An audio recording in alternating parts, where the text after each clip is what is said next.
একজন লোক যে কিনা চুরি করার জন্য একটা মাইকিতে ওঠে, কিন্তু গাড়িতে ওঠার পর সে গাড়ি নিয়ে যেতে পারে না, এমনকি ওখান থেকে বেরও হতে পারে না। গাড়িটি এমন ভাবে লক হয়ে যায় যে সেখান থেকে বের হওয়া অসম্ভব।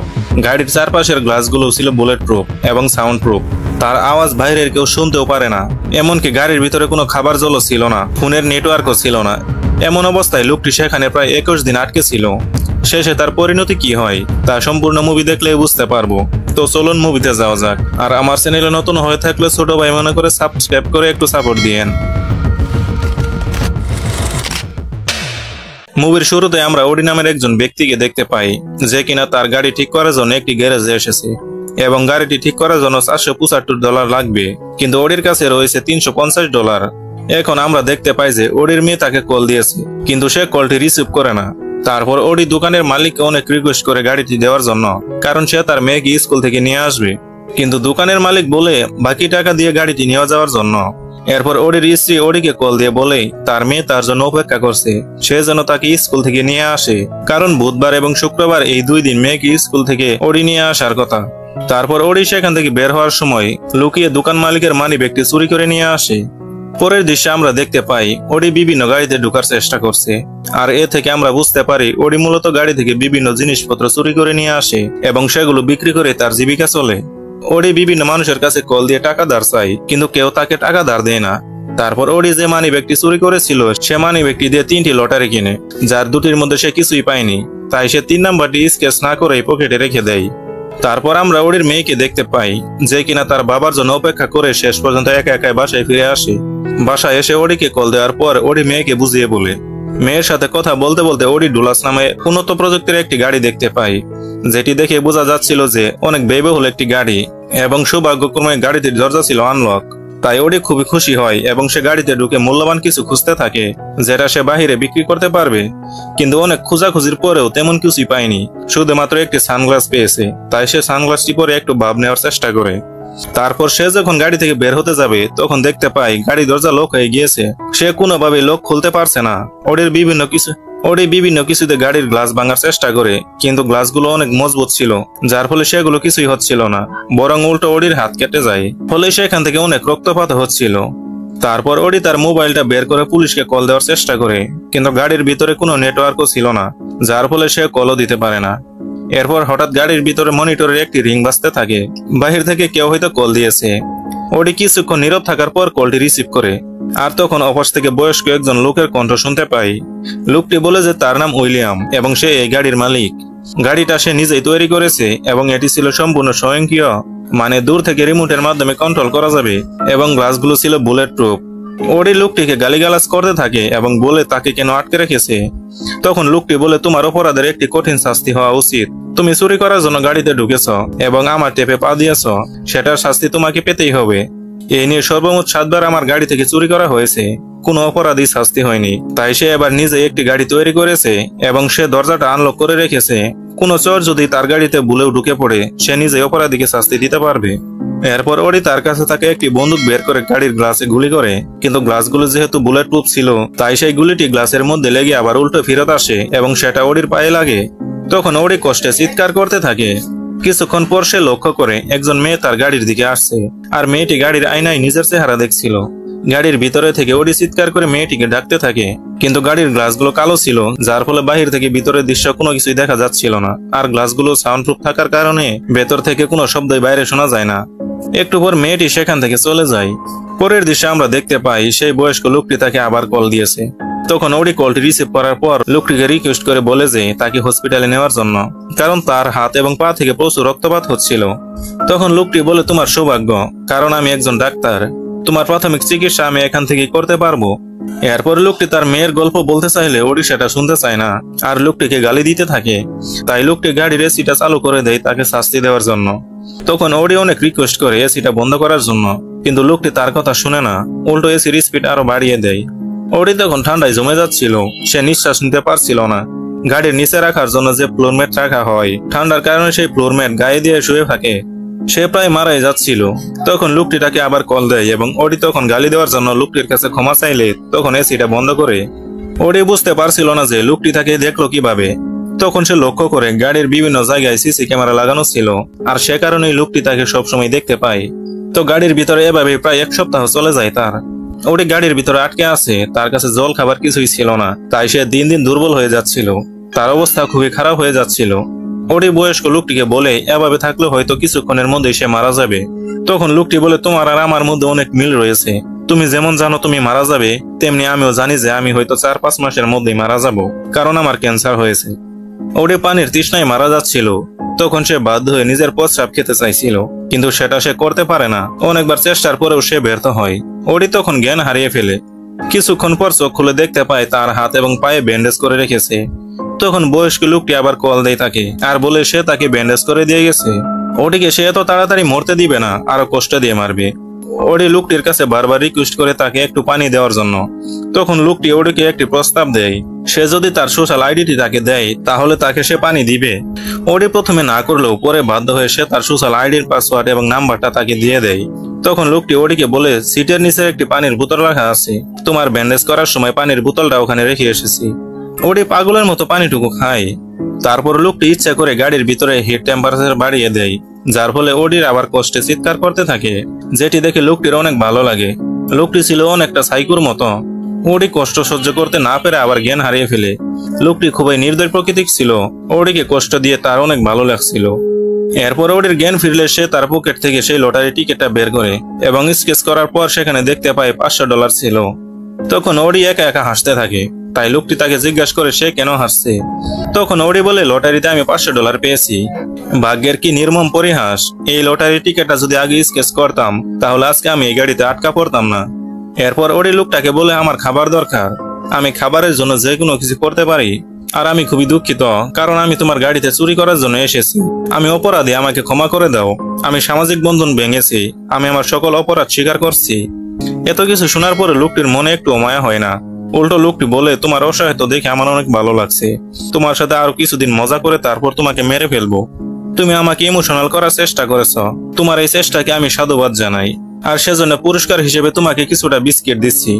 তখন একটি গ্লাভস বক্স অটোমেটিক খুলে যায়, আর সেখান থেকে একটি বিস্কিটের প্যাকেট বেরিয়ে আসে। ওডি যখন প্যাকেটটি নিচ্ছিল তখন সে লক্ষ্য করে বক্সের পিছনে একটি সুইচ রয়েছে। যাই হোক, ওডি বিস্কিটগুলো পেয়ে খুবই খুশি হয় এবং সে পাগলের মতো খাওয়া শুরু করে। খেতে খেতে ওডি লক্ষ্য করে গাড়ি থেকে কিছুটা দূরে একটি বিল্ডিং এ একজন বয়স্ক লোক ব্যালকনিতে দাঁড়িয়ে কথা বলছে। তখন ওডি ভাবে এই লোকটি হয়তো তার সাথে কথা বলে। তখন হঠাৎ করে লোকটি তাকে কলে রেখে আরেকটি কল রিসিভ করে, যেটা লোকটির হসপিটাল থেকে আসছিল কল। তখন ওডি ভালোভাবে খেয়াল করে দেখে যে লোকটি কথা শেষ করে হসপিটালে যাওয়ার কথা বলে। যখন লোকটি ব্যালকনি থেকে চলে যাচ্ছে তখন সে গাড়ির ভিতরে থাকা সিসি ক্যামেরায় হাত দিয়ে চেক করে লোকটি তাকে দেখছে কিনা। কিন্তু লোকটি যেহেতু কোনো কথাই বলেনি তাই ওডি ভেবে নিয়েছে লোকটি হসপিটালে চলে গেছে হয়তো। তাই সে বক্সের পিছনে থাকা সুইচের একটি ছবি তুলে নেয়, আর সেটা দেখে সে বুঝে যায় এটি হলো এই গাড়ির নিয়ন্ত্রণ করার মেন সুইচ, যেটা অফ করে দিতে পারলেই দূর থেকে গাড়ি নিয়ন্ত্রণ করা সম্ভব না। তারপর সে বক্সের মধ্যে হাত ঢুকিয়ে অনেকক্ষণ চেষ্টা করার পর সুইচের নাগাল পায়, কিন্তু সুইচটি অফ করতে পারছিল না। সে আঙ্গুল দিয়ে জোরে চাপ দেওয়ার পর সুইচটি অন তো হয়নি, উল্টো তার হাতের নখ উঠে যায়। তাই সে যন্ত্রণায় চিৎকার করতে থাকে। তারপর সে আবার চেষ্টা করতে চাইলে হঠাৎ সে তার শরীরে ইলেকট্রিক শক অনুভব করে, আর ওই মনিটরে লোকটির কণ্ঠ শুনতে পায়, যেখানে লোকটি তাকে ইলেকট্রিক শক দিচ্ছিল আর বলছিল, তুমি যেখানে হাত দিয়েছো সেখানে আর কখনোই যাওয়ার চেষ্টা করো না, নিজের হাতকে নিয়ন্ত্রণ করো। গাড়ির সিটগুলোর মধ্যে কারেন্ট লাগানো ছিল, তাই লোকটি চাইলে যে কোনো সময় তাকে শক দিতে পারে। এরপর আমরা দেখতে পাই ওডি বিভিন্ন রকমের খাবার হ্যালুসিনেশন দেখছিল, মানে সে আস্তে আস্তে তার নিজের উপর থেকে নিয়ন্ত্রণ হারিয়ে ফেলছিল। খাবারের হ্যালুসিনেশন দেখতে দেখতে সে তার রেখে যাওয়া সে প্রস্রাবের বোতলটি হাতে নেয় আর নাকে চাপ দিয়ে সেটি খেয়ে ফেলে। তারপর ওডি বসে বসে একটি সুইচ বারবার প্রেস করছিল। তো হঠাৎ গাড়িটি চালু হয়ে যায় আর সেটি চলতে শুরু করে। এটা দেখে তো ওডি খুবই খুশি হয়, কারণ সে ভাবে সুইচের চাপেই হয়তো গাড়িটি চালু হয়েছে। কিন্তু পরক্ষণে সে মনিটরে লোকটির কণ্ঠ শুনতে পায় এবং লোকটি বলছিল গাড়িটি ওডি নয় বরং সেই লোকটি চালু করেছে এবং তারা কোথাও একটা যাচ্ছে। গাড়িটি একটা নির্দিষ্ট স্থানে এসে থেমে যায়। তখন ওডি দেখতে পায় কিছুটা দূরে দুটি লোক মিলে একজন ব্যক্তিকে মারছে। তখন মনিটরে থাকা সেই ব্যক্তি ওডিকে বলে, এরা হলো সমাজের জন্য অভিশাপ স্বরূপ, তাদের বেঁচে থাকার কোনো অধিকার নেই, তারা সমাজ শৃঙ্খল ভাঙছে। তারপর গাড়িটা সামনের দিকে এগোতে থাকে এবং সে দুটি ছেলের মাঝে একটি ছেলেকে চাপা দিয়ে মেরে ফেলে এবং অন্য ছেলেটি দৌড়ে পালাচ্ছিল। কিন্তু কিছুটা দূর যাওয়ার পর একটি গেট ছিল, যে গেট দিয়ে ছেলেটি আর সহজে পালাতে পারছিল না। তখন গাড়ি এসে তাকে গেটের সাথে চাপা দিয়ে ছেলেটিকে প্রায় মেরে ফেলছিল। তখন ওড়ি সেই বয়স্ক লোকটিকে অনুরোধ করে তাকে নামানোর জন্য। তখন সেই বয়স্ক লোকটি বলে এই ছেলেটি যদি সোজা হয়ে দাঁড়াতে পারে তাহলে সে ওড়িকে ছেড়ে দিবে। তাই ওড়ি মনে মনে বলছিল ছেলেটি যেন দাঁড়িয়ে যায়, কিন্তু ছেলেটি একটু দাঁড়ানোর পরে গাড়িটি সজোরে তাকে ধাক্কা দেয় আর ছেলেটি সেখানে মারা যায়। তারপর গাড়িটি ফুল স্পিডে চলতে থাকে এবং ওড়ি তাকে রিকোয়েস্ট করতে থাকে যে আস্তে চালানোর জন্য। এক পর্যায়ে গাড়িটি বিশাল একটি ভবনের ছাদে উঠে যায় এবং সেখানে পাগলের মতো ঘুরতে থাকে। ওড়ি তখন চিৎকার করতে থাকে গাড়িটি থামানোর জন্য, কিন্তু গাড়িটি থামছিল না। এক পর্যায়ে ওড়ি সেখানে জ্ঞান হারিয়ে ফেলে। যখন তার জ্ঞান ফিরে আসে তখন সে নিজেকে একটি স্কুলের পাশে গাড়িতে দেখতে পায়। তারপর বয়স্ক লোকটি ওড়িকে বলে আমি তোমার বাড়িতে গিয়েছিলাম এবং তোমার স্ত্রী এমির সাথে কথা বলেছি। তখন ওড়ি বলে তুমি আমার বাড়ির ঠিকানা কিভাবে পেলে? বয়স্ক লোকটি বলে তোমার কাছ থেকে সোশ্যাল মিডিয়ার আইডি নিয়েছিলাম, মনে আছে? সেখান থেকে আমি তোমার ঠিকানা পেয়েছি এবং তোমার বাড়িতে গিয়েছি। তো তোমার স্ত্রীর সাথে কথা বলে যা বুঝতে পারলাম তুমি তোমার বাড়িতে প্রতি মাসের খরচে টাকা পাঠাও না এবং তুমি তোমার মেয়ের কোনো খোঁজ খবরও রাখো না। তুমি সম্পূর্ণই বাবা হওয়ার অযোগ্য। তোমার স্ত্রী এবং সন্তান তোমাকে একদমই ভালোবাসে না। তখন ওড়ি বলে আমার মেয়ে আমাকে খুবই ভালোবাসে। ঠিক তখন ওড়ি লক্ষ্য করে বাহিরে তার মেয়ে সারা দাঁড়িয়ে আছে। সারা একটি স্কেটিং সাইকেল নিয়ে সামনে এগোচ্ছিল। ঠিক তখন গাড়িটি আস্তে আস্তে ঘুরছিল। দেখে মনে হচ্ছিল গাড়িটি তাকে চাপা দিয়ে চলে যাবে। তাই ওড়ি চিৎকার দিয়ে কান্না করছিল এবং রিকোয়েস্ট করছিল যেন তার মেয়েকে কোনো কিছু না করে, কারণ তার মেয়ে খুবই ছোট এবং তার কোনো অপরাধ নেই। কিন্তু গাড়িটি থামছিলই না। তখন ওড়ি বাধ্য হয়ে সে পিস্তলটি হাতে নেয় এবং তার মাথায় ধরে, যদি গাড়িটি না থামে তাহলে সে সুসাইড করে মারা যাবে। তখন গাড়িটি ফুল স্পিডে মেয়েটিকে পাশ কাটিয়ে সামনে চলে যায়। আর তখন ওড়ি মনে করে মেয়েটি হয়তো গাড়ির নিচে চাপা পড়েছে, তাই সে তার মাথায় গুলি চালিয়ে দেয়। কিন্তু সৌভাগ্যক্রমে ভিতরে কোনো বুলেট ছিল না, তাই সে বেঁচে যায় এবং সে দেখতে পায় সারা স্কেটিং সাইকেল চালিয়ে বাসার দিকে যাচ্ছে। তারপর সামনে কিছুটা দূর আসার পর ওড়ি রেগে গিয়ে বয়স্ক লোকটিকে বলে তোমার কাজ শেষ এবং আমাকে এখান থেকে বের করতে হবে। একথা বলে ওড়ি গাড়ির ভিতরে থাকা সকল সিসি ক্যামেরা একটা একটা করে নষ্ট করতে থাকে। আর ওদিকে লোকটি ওড়িকে না করতে থাকে এবং ইলেকট্রিক শক দিতে থাকে। কিন্তু ওড়ি কষ্ট করে হলেও সবগুলো ক্যামেরা নষ্ট করে দেয়। এরপর ওড়ি তার মেয়ের উদ্দেশ্যে একটি ভয়েস পাঠায়, যেখানে সে তার মেয়েকে বলছিল সে তার মেয়েকে অনেক ভালোবাসে এবং সে সবসময় তাকে মিস করে। তারপর গাড়িটা একটি নিরিবিলি জায়গায় এসে থেমে যায়। ওড়ি লক্ষ্য করে তার পাশে আরেকটি কালো গাড়ি দাঁড়িয়ে আছে। তখন সেই কালো গাড়ি থেকে একজন বয়স্ক লোক বের হয়। লোকটি এসে ওড়িকে একটি বেল্ট দিয়ে বলে তার হাত দুটি এই বেল্টের সাথে বেঁধে রাখতে। ওড়ি প্রথমে না করলেও যখন তাকে ইলেকট্রিক শক দিচ্ছিল তখন সে বাধ্য হয়ে তার হাত দুটো বেঁধে নেয়। তারপর লোকটি মূল বিষয়টি বলে কেন তাকে এত টর্চার করছে। আসলে একদিন এই লোকটি তার মেয়েকে নিয়ে কোথাও যাচ্ছিল। ঠিক তখন 6 জন ব্যক্তি গাড়িতে লুট করার জন্য তার গাড়িটা আটকায় এবং তার গাড়ি থেকে চিনি চুরি করার সময় তারা তার মেয়েটিকে ছুরিয়াঘাত করে সেখানে মেরে ফেলে। এরপর এই ব্যক্তিটি প্রতিশোধ নেওয়ার জন্য নিজের ডুলাস নামে একটি গাড়ি তৈরি করেছে এবং ফাঁদ পেতে বসে থাকে। কেউ যখন চুরি করার জন্য গাড়িতে উঠে তখন তাকে এভাবে সে টর্চার করবে। লোকটি কথা বলছিল এবং গাড়িটি একটু পর পর ব্রেক করছিল, যার ফলে গাড়ির সামনের অংশের সাথে ওড়ির মাথাটি জোরে জোরে আঘাত লাগছিল। ওড়ির নাক মুখ দিয়ে রক্ত বের হচ্ছিল এবং সে মারাত্মকভাবে আহত হয়ে যায়। আর ওইদিকে ওড়ি তার পা দিয়ে সেই মেন সুইচটি অফ করার চেষ্টা করছিল, কিন্তু হঠাৎ করে সৌভাগ্যক্রমে সুইচটি অফ করে ফেলে। তখন গাড়িটি তার নিয়ন্ত্রণ হারিয়ে রাস্তা থেকে সোজা একটি পাহাড়ের উপরে এসে পড়ে। আর গাড়িটি পড়ার সময় বয়স্ক লোকটি ওড়িকে গুলি করে দেয়, কিন্তু গুলিটি ওড়ির গায়ে লাগে না, গ্লাসের মধ্যে লাগে। গ্লাসটি যেহেতু বুলেট প্রুফ ছিল তাই সে গ্লাসটি গুলি করার সময় সর্বশেষ গুলিটি বয়স্ক লোকের পিঠে এসে ঢুকে পড়ে। গুলিটি লাগার পরে লোকটি মরে না, সে শুধু জ্ঞান হারিয়েছে। গাড়িটি পাহাড় থেকে নিচে পড়ার পর ওড়ি মাথায় প্রচন্ড আঘাত পায়। তখন সে তাড়াতাড়ি হাতের বাঁধনটি খুলতে থাকে। হাত খোলার পর রাগে সে বয়স্ক লোকটিকে মারতে মারতে সে সেখানে মেরে ফেলে। পরের দৃশ্যে আমরা দেখতে পাই ওড়ির মোবাইলে সিগন্যাল এসেছে এবং সে তার মেয়েকে কল দেয়। তখন তার মেয়ে বলে তুমি কি আমাকে স্কুল থেকে নিতে আসবে বাবা?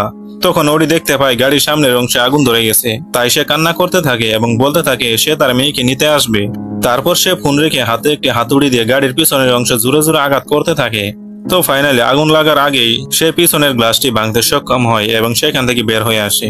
বের হয়ে সোজা সে গ্যারেজে চলে যায়, কারণ তার কাছে তো এখন $500 একটি টিকিট রয়েছে।